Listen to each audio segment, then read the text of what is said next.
Hey, Bartel's Bookshelf here again, with perhaps a bit of a shameful video because as soon as I made my haul video saying I was going to stop buying as many books for a while, I went out this weekend during our Books of Fate challenge, and on top of the books that I bought for that challenge, I also bought about 11 other books. Well, some of these were given to me by my friend Nakia PlotTwist. Check out her channel.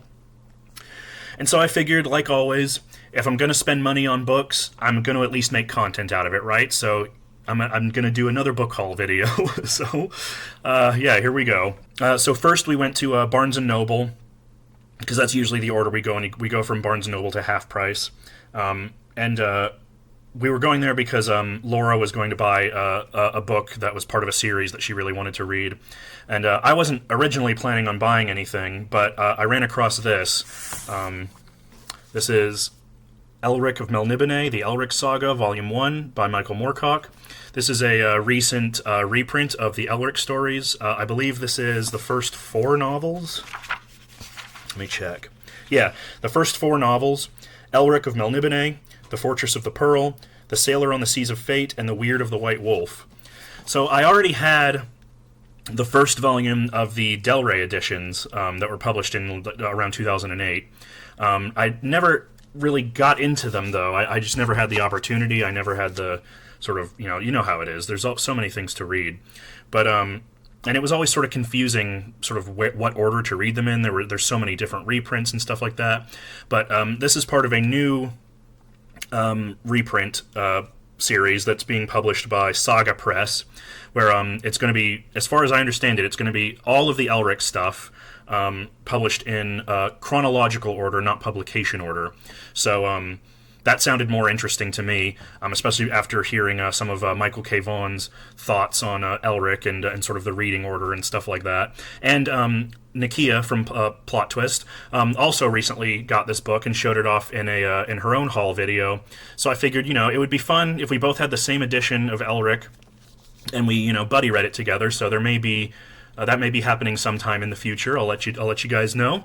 But yeah, so Elric is a classic sword and sorcery fantasy character, British writer Michael Moorcock.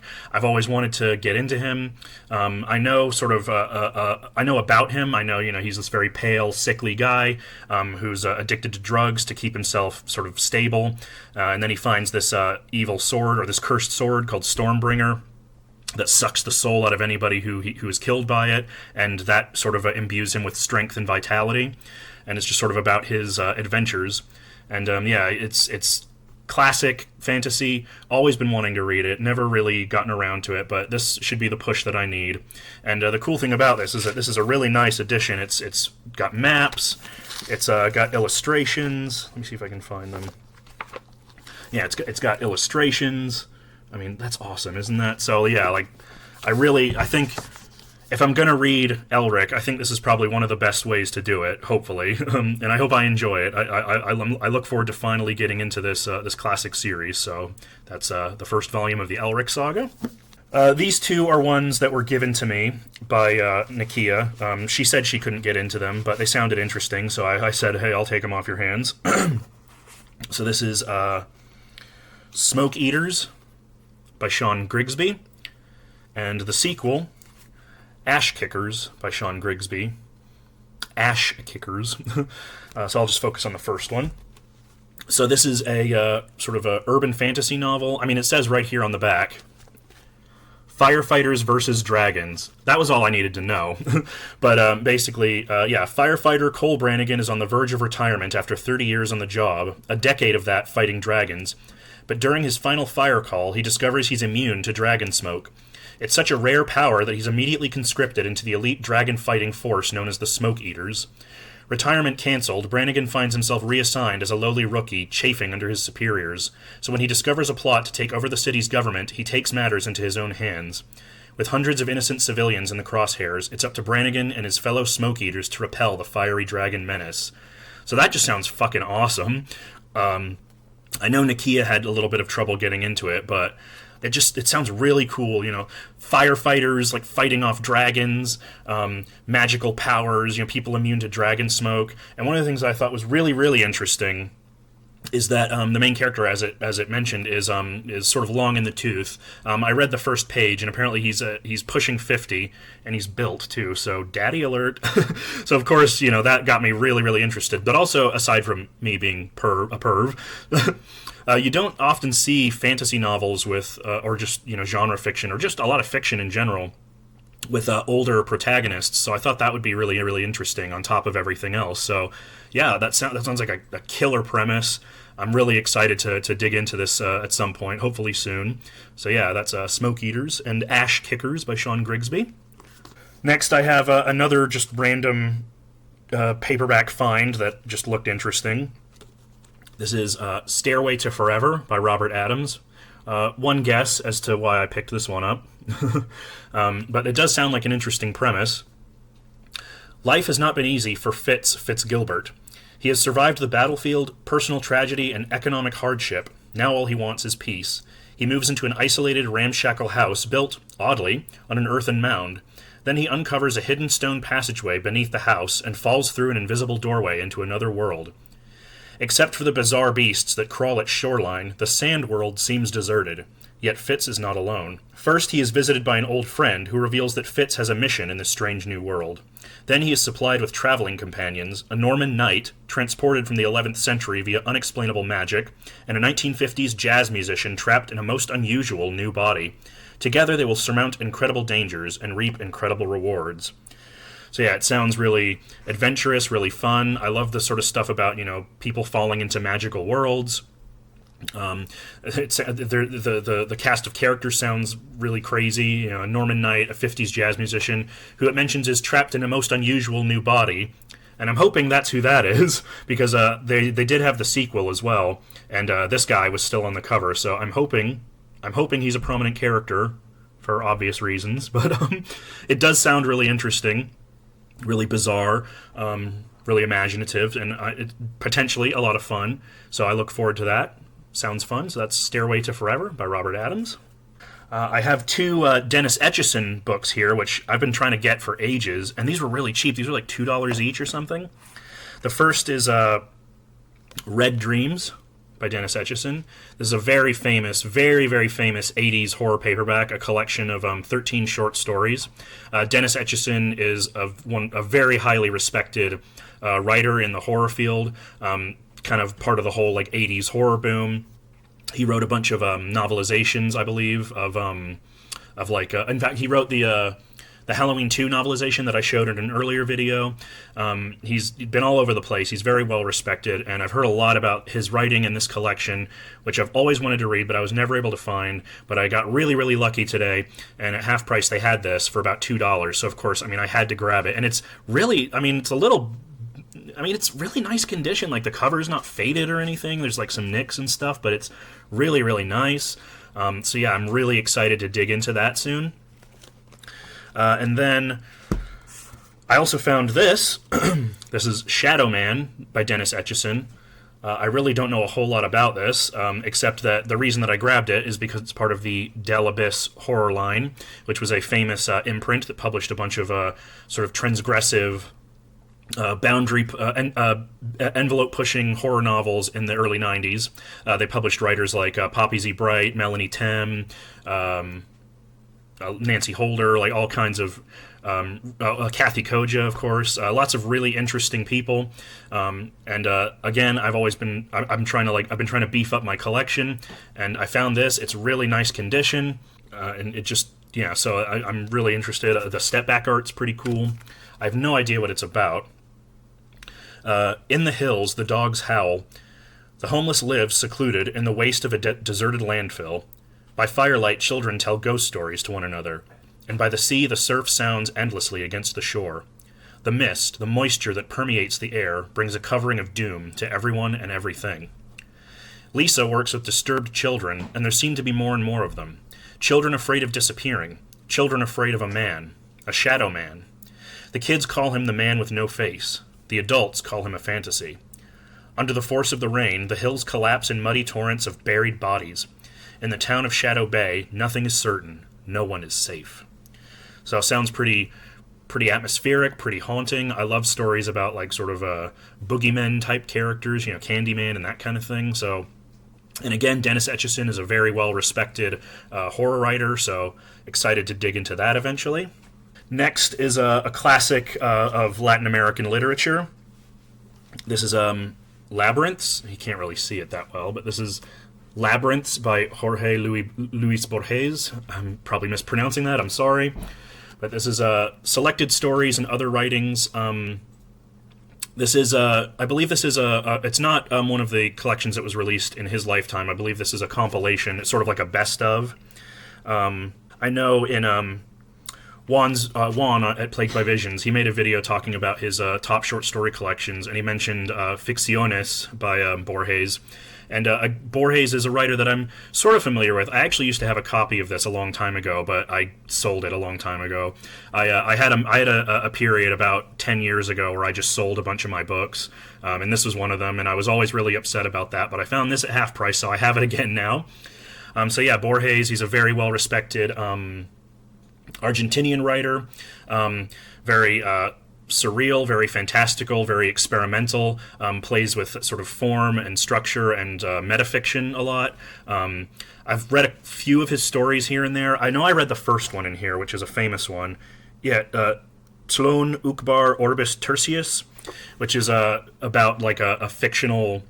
It's like a fictional atlas of like made-up countries. It was really interesting from what I remember. But again, he's a classic Latin American writer that I've always wanted to get into. Very influential, especially in fantasy fiction. Very just surreal and philosophical and imaginative, and I love that sort of stuff if you know anything about me, so eager to dig into that. So yeah, hope that's good. I mean, I know it's going to be good, but I hope I like it. Okay. This next one was something that I found for $3 in the clearance section, and this is by a transgressive author that I've heard a lot about and always wanted to read. So this is Vox by Nicholson. What's his name? Nicholson Baker. I believe Nicholson Baker also wrote The Fermata, which I think Juan talked about in a video, and I've heard other people sort of in the transgressive horror world talk about. But I've heard of this too. The title rang a bell. I remembered reading about it somewhere. And it just sounded really interesting. So it says, a man and a woman, strangers to each other and residents of distant cities, call an adult party line. Finding each other's voice enticing, they soon switch to a private one-on-one connection. In Vox, Nicholson Baker's astonishingly intimate, groundbreaking new novel, we join this telephonic pair as they commence their mutual seduction. We eavesdrop on them as, little by little, they talk themselves into increasingly impassioned levels of self-disclosure. Over the course of a single interrupted conversation, our hero and heroine fantasize outrageously. They trade stories of past exploits, they give new names to private things, they embarrass each other, they charm each other. In short, in revealing all, they reinvent sex. Funny, original, tender, and arousing, Vox is sure to become an erotic classic. So again, Nicholson Baker is a writer I've heard a lot about. As I said, very, very transgressive, very erotic writing, and I've always been very interested in that stuff. I read The Story of O a few years ago. I have Story of the Eye that I've been meaning to get to. So I'm always very interested in sort of erotic literature that kind of pushes the boundaries, that sort of plays with form, that... I guess to be pretentious about it, I enjoy erotic fiction that has sort of more literary aspirations, and it sounds like this sort of fits the bill. And if I like this, I'll definitely have to check out The Fermata, since I've heard a ton about that. It's a very controversial, very polarizing book, so we'll see how I get on with this one. So that's Vox by Nicholson Baker. Okay, now I have, this is Dream Park by Larry Niven and Stephen Barnes. This is a book club selection, I believe. Yeah, book club edition of a famous sci-fi novel that was published in 1981. I know Stephen Barnes is a pretty well-known African-American science fiction writer. I believe he's married to Tananarive Due. I'll have to look that up. I could be wrong, but I think he's married to another famous writer. But this was a book I heard about a couple years ago, and I always wanted to read it. It sounded really cool. So basically, it's well, I'll just read the flap as I've been doing. The South Seas treasure game is one of the hottest items Dream Park has to offer, according to the game's sponsor, the International Fantasy Gaming Society. In Dream Park, where fantasy becomes reality, where role-playing games become Mortal Kombat, well, nearly mortal, since the deaths and injuries come via computer simulations and holograms, is one of the world's greatest, most extravagant diversions. Of course, it is vital that Alex Griffin, head of the park's security forces, check out the dossiers on the game players. Nothing exceptional there, except that Chester Henderson, the lore master, and Richard Lopez, the game master, are sworn enemies, which makes for a grudge match, and grudge matches are always interesting. A fantasy game is limited only by the game master's imagination. He or she sets the rules and milieu and props. Each player assumes a character, with Dream Park supplying regalia, and under the guidance of the lore master, tries to surmount the obstacles devised by the game master's fiendish ingenuity. For the first few days of the game, as the players succumb and are killed, replacements are allowed. But the game plan, even in this South Seas treasure game involving Melanesian cargo cults, never calls for a civilian, a non-player, to suffer a bona fide death. When it happens, Griffin comes in as a replacement to find the real killer before the outside world learns about the murder. And Griffin, while struggling against the seduction of fantasy, must risk his life and his sanity to protect his teammates from the unknown murderer in their midst. So, that just sounds like a dynamite premise. I love stuff about like games and things like that sort of become too real. I love stuff about like simulated realities, theme parks, like that kind of thing. And as I said, Stephen Barnes is a very well-respected writer. So is Larry Niven, but I think most people know of him. So yeah, I was really excited to find this. It sounds like a lot of fun, a great premise. So yeah, I really hope that's good. Looking forward to that very much. So this one is another book that was given to me by Nakia. Honestly, I was sold just based on the cover. But this is Savage Magic by Lloyd Shepherd.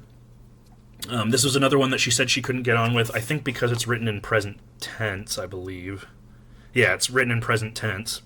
And if you've seen Nakia's videos, you know she kind of has a problem with that, which is fine. But because of that, she gave it to me. And it sounds like a lot of fun, obviously. So it says, it's 1814, and London's Covent Garden is at the center of a dark trade, enticing rich and poor alike with a cocktail of gin and beer and sex. In the surrounding parishes, a group of aristocratic young men are found murdered, all of them wearing the mask of a satyr. Constable Charles Horton's investigation into these violent crimes begins, quite by chance, at Thorpe Lea House, where accusations of witchcraft have swept the village. What connects these broken London men, savage with the pursuit of pleasure, and a country village awash with folklore and talk of burning witches? The answers lie in a madhouse for the deranged, where Horton's wife Abigail seeks refuge from her disordered mind. In this world of witchcraft and madhouses, whores and aristocrats, it's a savage magic indeed that holds its victims in its thrall. So yeah, 1800s fantasy, murder mystery, where with people being killed with wearing satyr masks. It just sounds really bizarre and really interesting. I love that imagery with the satyr mask there. So I'm really hoping that's good. Don't know a whole lot about it based on that premise, but it sounds like a lot of fun. Potentially very dark and twisted. So yeah, hope that's good. And then finally, for the haul, we have this, Empire of the Vampire by J. Kristoff. This is the Barnes & Noble exclusive edition. Not so exclusive since I bought it at half price for $15, but I actually already owned a copy of this. I pre-ordered it the minute I heard about it because it sounds fucking great. I haven't read it yet, but I've heard a lot of good things. But basically, it's this epic fantasy novel. I think, yeah, it's a big book. It's, over 700 pages. And it's essentially an exploration of this half-man, half-vampire sort of story. The way that I had it sort of sold to me was like Name of the Wind, but with a vampire, and that just sounds fucking sick. But as I said, I already had a copy of this, but it was the regular edition. But I always wanted this because it's so pretty, it's so elaborate. Like, so if I show you here, it's got illustrated end papers, as you can see here, beautifully illustrated end papers. And not just that, on top of that, literally the entire book, the whole thing is loaded with illustrations. Like every few pages, there's an illustration, a full page illustration. Here's another one. So yeah, I love illustrated books. I just really love them, especially when they're big, epic fantasy things like this. And it's about vampires and like assassins and I think there's some gay shit as well. So obviously that's an easy way to get me into something. So I don't know when I'm going to get to this. It's a big book, and I have, as you know, I have issues with chonkers, but this sounds like a really fun premise. I might buddy read it with Nakia because she owns a copy as well, so that might sort of hold me accountable. So yeah, really looking forward to getting into that, and check out that vampire hottie there. Yum yum, right? But anyway, so yeah, that's Empire of the Vampire by J. Kristoff.